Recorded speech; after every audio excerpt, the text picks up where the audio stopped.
الله لا إله إلا هو الحي القيوم لا تأخذه سنة ولا نوم له ما في السماوات وما في الأرض من ذا الذي يشفع عنده إلا بإذنه يعلم ما بين أيديهم وما خلفهم ولا يحيطون بشيء من علمه إلا بما شاء وسع كرسيه السماوات والأرض ولا يئوده حفظهما وهو العلي العظيم. Assalamu alaikum, brothers and sisters. Welcome back to my channel. My name is Ashil Copy Paste. If you're here for the first time, please make sure to subscribe, and if you're already a member of this Ashil YouTube family, please don't forget to like and share our videos, and don't forget the comment section down below is all for you. You can always drop us a link for sure. We'll get back to you. Brothers and sisters, today we are going to continue with our normal daily series of Light Upon Light, and today is going to be carried out by Dr. Shabir Ali, and the title of today's lectures is Do Muslims Believe They Are Created in the Image of God? As it is said in the Bible that all man is made in the image of God and his likeness. So without much I do or much I say, I'm not an expert on this. I'm just a student as well. Let's go directly into the video. Remember, if you are new here, please make sure to subscribe, and if you're already a subscriber, do not forget to like and share our videos, and don't forget the comment section down below is all for you. You can always place or drop a link for sure. We'll get back to you. So let's get it, let's go. You're watching Let the Quran Speak. Now we answer questions we receive from you, our viewers. If you have a question, visit our website, QuranSpeaks.com. Dr. Shabir, the question is, do Muslims believe they are created in God's image? So we need to tease out some background for this, because the question might actually be surprising to some Muslims, like what is meant by God's image? Because for Muslims, God does not look like anything we know. We cannot imagine like conceptualize a God in some form.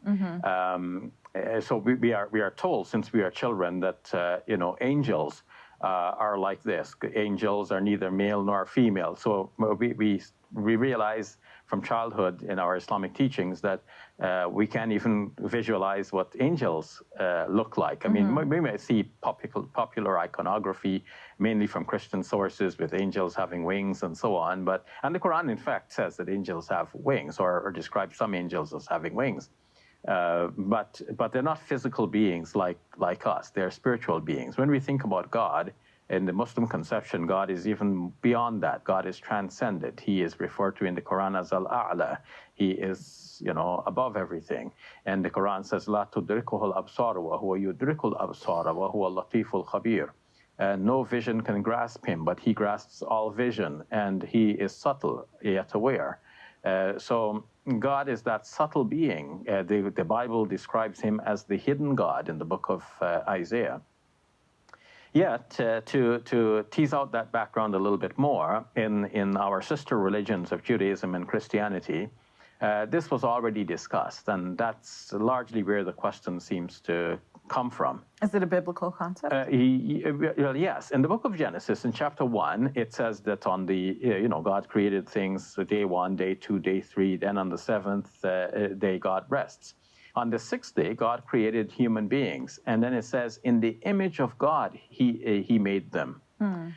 So it's interesting that he made them in the image of God, which means male and female. God made them male and female in the image of God. He made them. So what does that mean for what God looks like? Does it mean that God is both male and female? This is especially interesting to feminists because for a long time the traditional view has been that God looks like a man and God is addressed as father. And though God is shown to have some traditionally feminine qualities like nurturing and gathering people and so on. Nonetheless, the prevailing image of God is that of a father and of a man.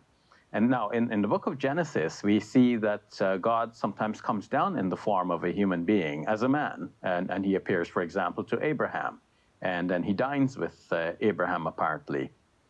So the idea of God looking like a man, this became the prevailing image, and modern feminists, are paying some attention to the idea that God is somehow both male and female, because that's literally what the verse seems to entail. God created them in his image, male and female, he made them. Thinking about this imagery for God, however, Jewish interpreters like Maimonides, they have said that what is referred to here is not a physical form of God, but that human beings are created like spiritually, like God in some way. And I think this is where the Islamic tradition can pick up. The Islamic tradition says, خَلَقَ اللَّهُ آدَمَ فِي سُورَتِهِ. This is mentioned in Sahih al-Bukhari as an authentic hadith, that God created Adam in his image. Now, if the Prophet, peace be upon him, said that, then what it must mean is that the same kind of spiritual meaning that Maimonides referred to, because in the Islamic concept, just like the Jewish concept, God does not have this physical form. So it must mean that just as God is kind and compassionate and so on, human beings have been created with this, also given intelligence and language, which set human beings in distinction from other created physical things that we see on earth. Thank you for sharing those interesting. Okay, brothers and sisters, that is all I have for you now on Light Upon Light by Dr. Shabir Ali.